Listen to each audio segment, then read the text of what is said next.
L'histoire d'une femme nommée Brigitte, qui s'inquiétait toujours de tout. Elle restait éveillée la nuit, craignant pour la sécurité de ses enfants, s'inquiétant pour son travail et stressant à propos de ses factures. Un jour, sa jeune fille lui demanda « Maman, pourquoi es-tu toujours aussi inquiète? Tu ne fais pas confiance à Dieu ?» C'était une simple question d'enfant. Mais elle a profondément frappé Brigitte. Alors mes amis, laissez-moi vous poser 2 questions. Vous êtes-vous déjà retrouvé coincé dans un cycle d'inquiétude, comme Brigitte? Ou bien, même lorsque vous savez que Dieu vous le déconseille, vous sentez-vous toujours accablé par l'inquiétude? Aujourd'hui, je t'encourage à faire un bout de chemin avec moi en explorant cette raison biblique vitale de laisser tomber les soucis et de mettre pleinement ta confiance en Dieu. Je vais également prier une prière puissante avec vous au nom de Jésus. Regardez donc jusqu'à la fin et ouvrez vos cœurs pour recevoir les bénédictions de cette prière. Mes amis, l'inquiétude est une émotion négative si universelle qu'elle transcende les frontières de l'âge, de la race et du statut social. De l'homme d'affaires fortuné à l'étudiant en difficulté, chacun d'entre nous est confronté à l'inquiétude à sa manière. Nous connaissons tous cette sensation désagréable au creux de l'estomac, les questions sans fin et les scénarios qui se déroulent dans notre esprit.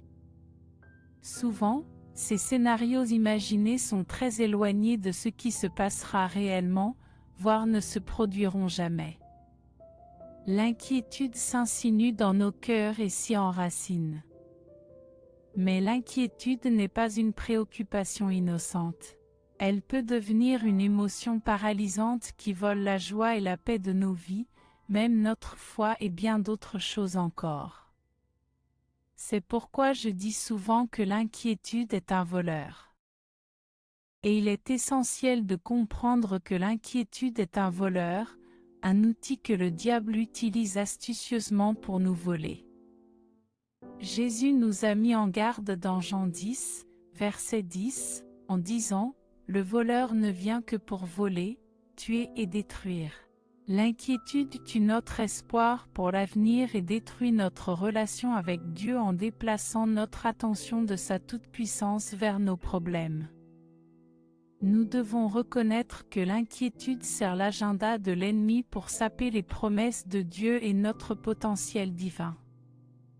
Chacun d'entre nous a été confronté à l'inquiétude à un moment ou à un autre de sa vie, peut-être même dans le cadre d'une lutte quotidienne récurrente qui semble nous assaillir chaque jour.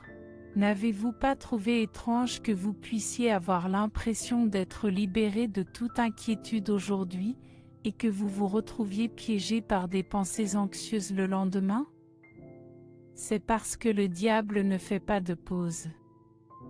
Il peut essayer de nous frapper avec des vagues d'inquiétude chaque jour. C'est pourquoi il est si important de continuer à se plonger dans la parole de Dieu concernant l'inquiétude, comme nous le dit le verset 17 de l'Épître aux Romains. Ainsi, la foi vient de l'ouïe et l'ouïe de la parole de Dieu. La prochaine fois que les soucis essaient de voler votre paix, je vous encourage à visiter notre chaîne prière quotidienne pour votre FOI et à regarder l'une de nos vidéos qui met l'accent sur la fin des soucis. Vous serez étonné de voir comment la parole de Dieu peut transformer votre état d'esprit. Et permettez-moi d'être transparent avec vous. Il ne s'agit pas d'un simple conseil. C'est une pratique que je suis personnellement. Oui, même moi, je revois nos vidéos pour renouveler mon esprit et fortifier ma foi contre les attaques de l'inquiétude. Maintenant, plongeons dans la parole de Dieu pour trouver cette raison clé pour lesquelles nous devrions laisser nos soucis de côté et placer notre confiance en lui. Préparons nos cœurs à recevoir ce message et à trouver la paix qui vient en s'appuyant sur Dieu. Première raison, Dieu pourvoit à nos besoins. Considérez l'histoire intéressante d'Élie, qui a été soutenu par des corbeaux qui lui apportaient du pain et de la viande dans un roi, chapitre 17, versets 4 à 6. Pensée grecque. Des oiseaux au service d'un prophète, lui apportant sa subsistance quotidienne sur l'ordre de Dieu. Et pas n'importe quel oiseau, mais des corbeaux, qui sont considérés comme des oiseaux impurs selon les lois alimentaires juives. La beauté de cette histoire réside dans sa description vivante de la manière dont Dieu peut utiliser les moyens les plus improbables pour subvenir à nos besoins. Mes amis, rappelons-nous que, si nous attendons que des miracles se produisent de la manière la plus conventionnelle, n'oublions pas que notre Dieu peut parfois nous bénir de manière non conventionnelle. Le chapitre 4 du livre des Philippiens, au verset 19, nous l'assure. « Et mon Dieu pourvoira à tous vos besoins, selon sa richesse en gloire, par le Christ Jésus. » Remarquez le mot « tout ». Le verset dit « tous vos besoins », pas seulement la nourriture, pas seulement la santé, mais toutes les nécessités possibles que vous pouvez imaginer. De plus, le verset ne dit pas qu'il peut fournir.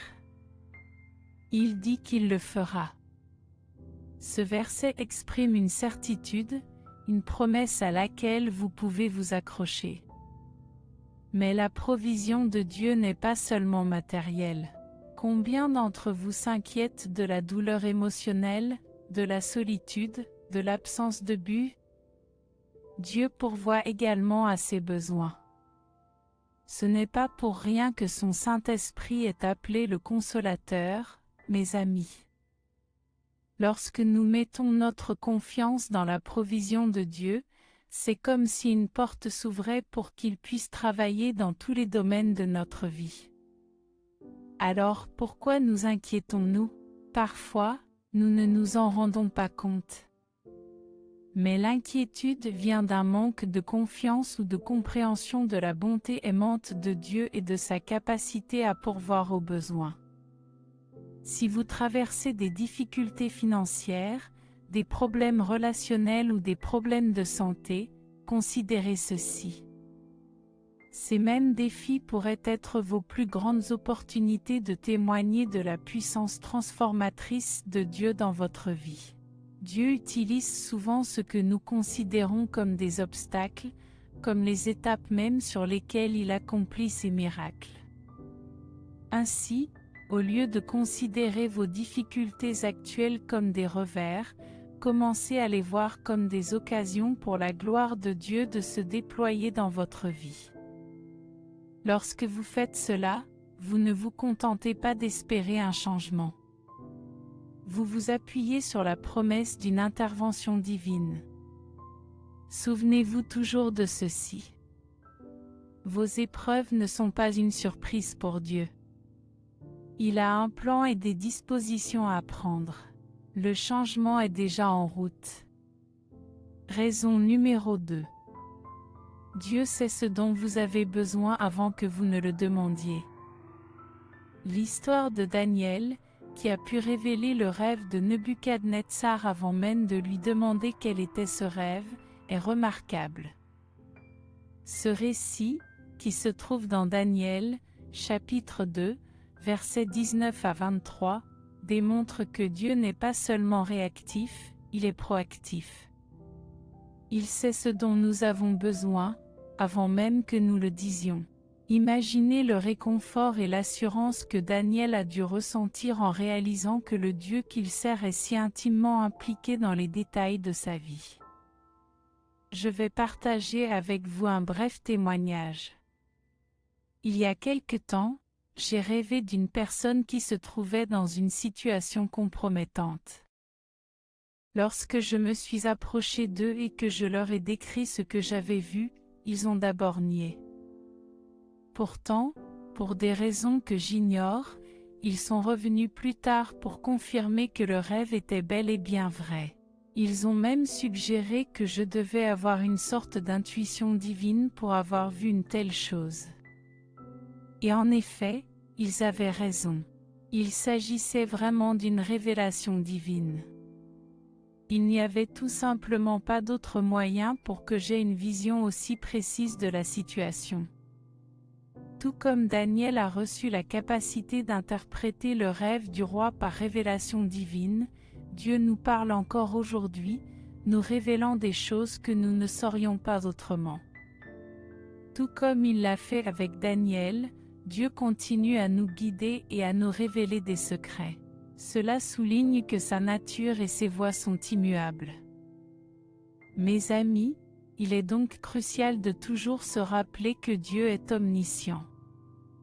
Il sait tout ce qu'il y a à savoir. Avant même que nous lui soumettions nos préoccupations et nos désirs, il sait déjà ce qu'il y a dans nos cœurs et ce dont nous avons besoin.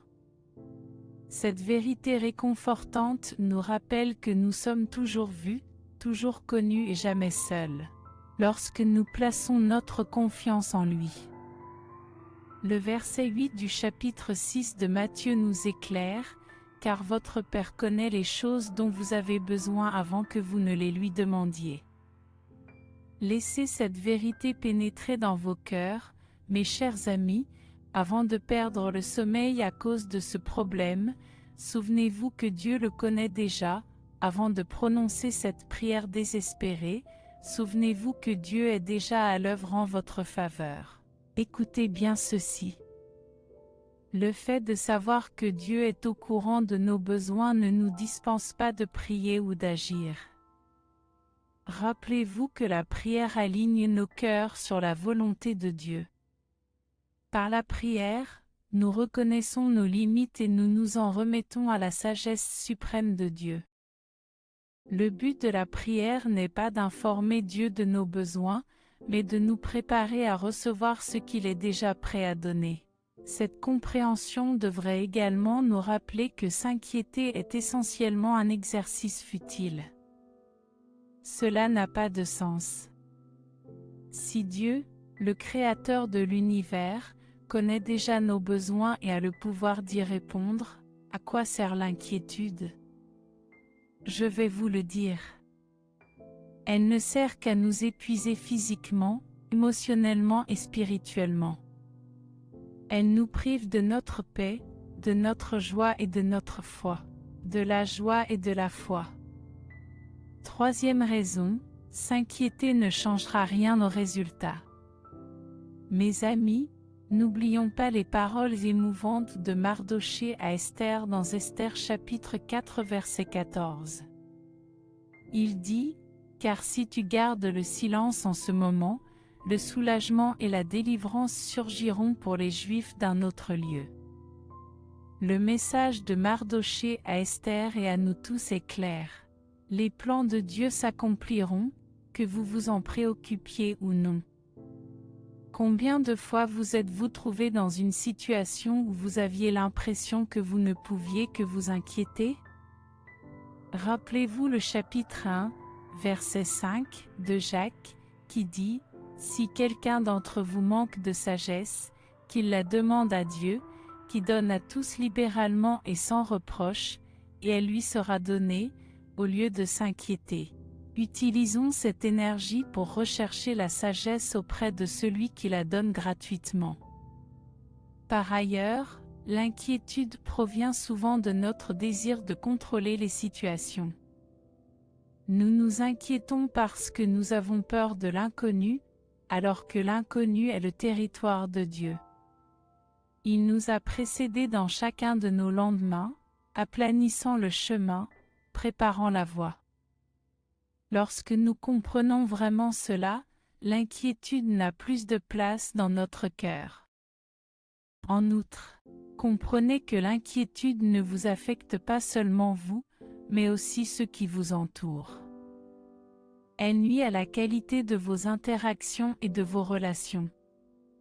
Au lieu de contaminer les autres avec des soucis, contaminez-les avec votre foi, votre espoir et votre amour. Laissez-les voir à quel point vous êtes fort, enraciné dans votre foi en Dieu. Raison numéro 4. Dieu a le contrôle, même lorsque vous ne l'avez pas. Jonas, un prophète, a essayé de fuir Dieu et s'est retrouvé dans le ventre d'un poisson, comme le décrit Jonas, chapitre 2, versets 1 à 10. Mais même là, c'est Dieu qui avait le contrôle.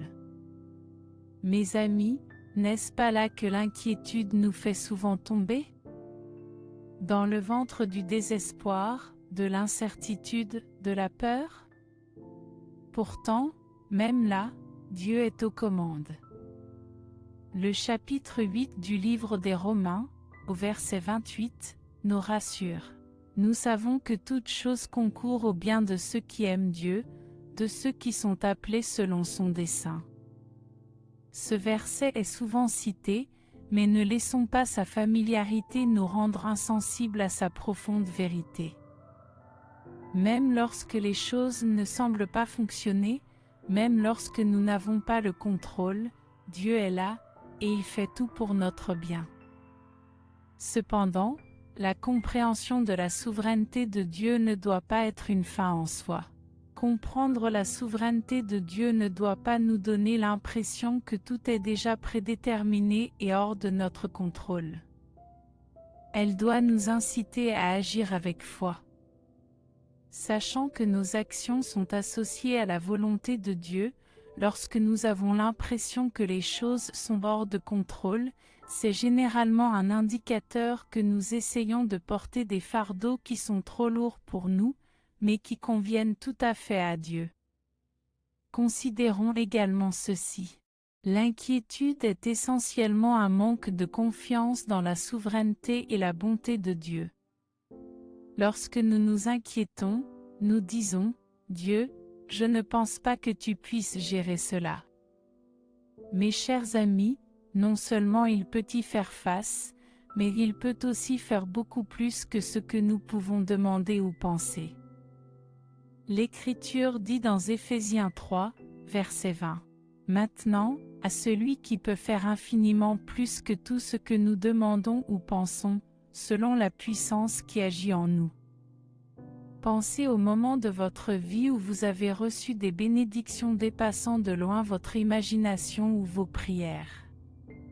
Ce n'était pas une coïncidence. C'était Dieu qui agissait d'une manière que vous n'auriez même pas pu demander ou à laquelle vous n'auriez même pas pu penser. Notre Dieu est vraiment étonnant. Nous devons simplement continuer à lui faire confiance. 5e raison, votre foi est renforcée par les épreuves. L'histoire de Job illustre l'essence de la souffrance humaine et le triomphe de la foi. Bien qu'il ait presque tout perdu, Job s'est accroché à sa foi. Nous le voyons dans Job, chapitre 23, verset 10, « Mais il connaît le chemin que je prends quand il m'a mis à l'épreuve. Je ressortirai comme de l'or. » Mes amis, savez-vous pourquoi l'or a une telle valeur? Ce qui rend l'or si précieux et si estimé. Tout d'abord, il est relativement rare, ce qui le rend plus difficile à obtenir et augmente donc sa valeur. Il possède des propriétés uniques, notamment sa résistance à la ternissure et à la corrosion, ce qui le rend très recherché pour un large éventail d'utilisations. Une autre raison est que l'or a été testé et raffiné par le feu. Il est soumis à un processus de purification rigoureux, soumis à une chaleur et à une pression extrême, afin d'éliminer toutes les impuretés et de révéler son véritable éclat. Pierre reprend ce sentiment dans une Pierre, chapitre 1, versets 6 à 7, « Vous en tirez une grande joie, même si ce n'est que pour un peu de temps. Au besoin, vous avez été affligés par diverses épreuves, afin que l'authenticité de votre foi, beaucoup plus précieuse que l'or périssable, quoiqu'elle soit éprouvée par le feu, soit trouvée à louer. Elle sera honorée et glorifiée lors de la révélation de Jésus-Christ. » Ainsi, tout comme l'or acquiert sa valeur par le processus d'affinage du feu, qui le rend pur et précieux, Notre foi aussi est testée et affinée par les épreuves que nous affrontons, prouvant qu'elle est encore plus précieuse que l'or, lorsqu'elle nous conduit à une compréhension et à une révélation plus profonde de Jésus-Christ. De plus, chaque défi auquel nous sommes confrontés est l'occasion de témoigner du pouvoir de transformation de la foi. Lorsque les autres voient comment nous gérons les épreuves sans céder à l'inquiétude, ils témoignent de l'amour immuable de Dieu et de la force de résistance qu'il instille en nous. Considérons que les épreuves auxquelles nous sommes confrontés ne sont pas de simples obstacles. Elles sont souvent le chemin lui-même. Elles nous rapprochent de Dieu, nous aident à grandir dans la vertu, et nous préparent à relever de plus grands défis et à saisir les opportunités qui s'offrent à nous. Nos épreuves sont un feu d'affinage, et lorsque nous les traversons, nous n'en sortons pas seulement comme des survivants, mais comme des individus plus complets et remplis de foi. 6e raison. Dieu vous apprécie énormément, mes amis. Reprenons l'histoire d'Agar, qui a fui les mauvais traitements infligés par Sarah. Elle s'est retrouvée dans le désert, seule, angoissée et incertaine de l'avenir de son enfant. Elle s'est sentie abandonnée, mais au moment le plus bas, au verset 17 de Genèse 21, l'ange du Seigneur lui est apparu et lui a dit « Ne crains pas, car Dieu a entendu la voix de l'enfant là où il est. » Dieu a rassuré Agar sur sa valeur et sur l'avenir de son enfant. Il l'a vu dans son désespoir, et il vous voit dans le vôtre. Jésus dit dans Matthieu 10, versets 29 à 31, « est de sous-estimer votre valeur aux yeux de Dieu. Rappelez-vous que vous avez été créés à son image et à sa ressemblance. Vous êtes sa création, conçue dans un but précis. Lorsque vous comprenez pleinement votre valeur aux yeux de Dieu, vous n'avez plus besoin de vous inquiéter. Votre valeur n'est pas déterminée par votre travail, votre richesse ou votre statut social. Vous avez une valeur inestimable parce que Dieu le dit. Votre valeur inestimable aux yeux de Dieu peut également être vue dans le psaume 139, versets 13 et 14. Car c'est toi qui as formé mes reins, c'est toi qui m'as enveloppé dans les langes de ma mère. Tu m'as couvert dans le sein de ma mère. Je te loue. Car je suis une créature redoutable et merveilleuse. Tes œuvres sont merveilleuses, et mon âme le sait bien. Et la raison numéro 7. Dieu accorde une paix qui dépasse l'entendement. Pensez à l'apôtre Paul. Il écrit depuis une cellule de prison, un endroit qui pourrait facilement engendrer l'anxiété et le désespoir. Pourtant, il parle de paix et de joie. Dans Philippiens 4, versets 6 à 7, il déclare « Ne vous inquiétez de rien, mais faites tout par des prières et des supplications.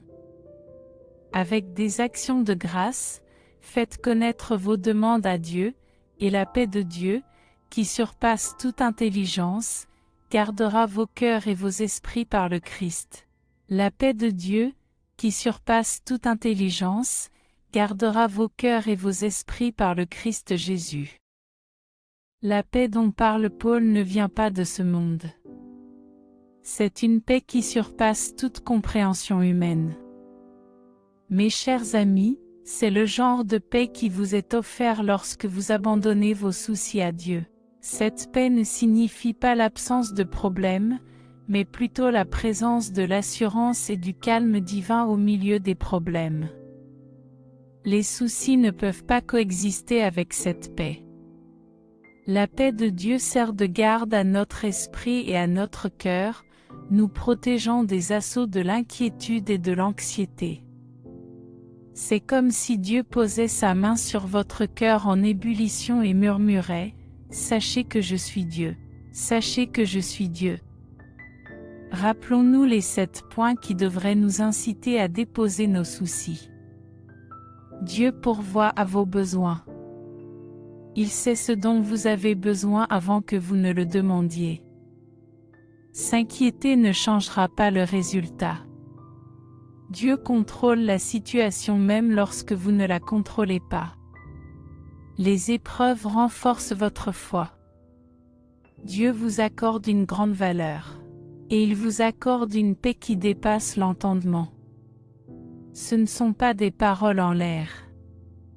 Ce sont des vérités qui changent la vie, profondément ancrées dans la parole vivante de Dieu. Cessez de vous inquiéter et faites confiance à Dieu pour qu'il fasse ce qu'il fait le mieux. Maintenant, à tous ceux qui se trouvent à portée de ma voix, adressons-nous au Seigneur dans la prière. Je veux que vous fassiez cette prière avec moi. Je veux que vous priez avec moi, afin que vous puissiez bénéficier de toutes les bénédictions de cette prière. Prions notre Dieu de grâce et de miséricorde. Père céleste, tu es le Créateur du ciel et de la terre, et ta gloire remplit toute la création.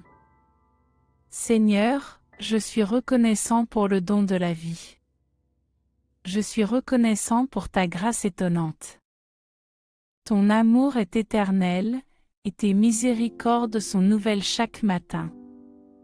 Père, je viens à toi aujourd'hui, avec un cœur humble, demandant le pardon de mes péchés et de mes manquements. Comme je pardonne aussi à ceux qui m'ont offensé, Seigneur, crée en moi un cœur pur et renouvelle en moi l'esprit juste. Père Dieu, rétablis en moi la joie et la paix de ton salut. Au lieu de m'inquiéter, je t'apporte mes soucis. Je demande la délivrance et la percée. Je prends autorité sur l'inquiétude, la peur, l'anxiété et toutes les autres émotions négatives, au nom de Jésus. Je déclare que ma vie est abondante grâce à tes provisions et à tes bénédictions. Père, j'ai confiance que tu pourvoiras à tous mes besoins selon ta richesse en gloire par le Christ Jésus. Seigneur, je place mes proches sous ta protection. Protège-nous de tout mal et guide-nous selon ta volonté parfaite. Ordonne nos pas, cher Seigneur. Que ton Saint-Esprit me guide dans toute la vérité et m'aide à faire preuve de sagesse et de compréhension pour surmonter les défis de la vie. Père, au nom de Jésus, je déclare que mes épreuves sont des occasions pour moi de grandir dans la foi et de me rapprocher de toi. Je te demande d'apporter une guérison et une restauration complète à mon corps, à mon âme et à mon esprit. Protège-moi de toutes les formes de mal, de toutes les puissances des ténèbres et éloigne-moi de toutes les tentations. Père miséricordieux, alors que je prononce cette prière, avec tous ceux qui m'écoutent, je te remercie pour chaque cœur qui s'humilie devant toi en ce moment. Je te remercie pour tous les cœurs qui, en ce moment, sont humiliés devant toi, accablés par l'inquiétude et la peur. Que ton Esprit Saint nous accorde la paix qui remplira nos cœurs et nos esprits. Père, nous déclarons que nous sommes faits avec crainte et merveille, et que nous avons de la valeur à tes yeux. Pour ceux d'entre nous qui sont accablés par les difficultés et les épreuves, Seigneur, je demande que ta force renouvelle nos esprits, et que ta sagesse et ta parole guident nos pas, guideront nos pas. Nous déclarons la victoire sur les soucis. Au nom puissant de Jésus, nous ne serons plus captifs des pensées anxieuses, du stress ou de la peur du lendemain. Notre confiance est dans le Seigneur, le Créateur du ciel et de la terre. Et dans ses promesses, nous trouvons notre paix, la paix qui surpasse toute compréhension. Au nom de Jésus, nous déclarons que l'inquiétude n'a pas sa place dans nos vies, car nous sommes plus que vainqueurs par le Christ, qui nous fortifie. Seigneur, je te demande de donner à tes anges la charge de nous garder dans toutes nos voies, au nom de Jésus. Nous déclarons qu'aucune arme formée contre nous ne prospérera, que 1000 hommes tomberont à nos côtés et 10 000 à notre droite, mais qu'aucun mal ne nous atteindra. Nous déclarons que ceux qui sont avec nous sont plus nombreux que ceux qui sont contre nous. Tu es notre refuge et notre force, Seigneur. C'est de toi que vient notre secours. Nous revendiquons la victoire finale, au nom puissant de Jésus. Merci, Seigneur, d'avoir entendu et répondu à ma prière. Au nom puissant de Jésus, je te prie, Amen. Si vous avez été béni par ce message, tapez le mot Amen dans la section commentaires ci-dessous. Je déclare que toutes les bénédictions de cette prière sont maintenant sur vous. Au nom de Jésus, vous pouvez nous aider à atteindre plus de personnes et à répandre l'Évangile.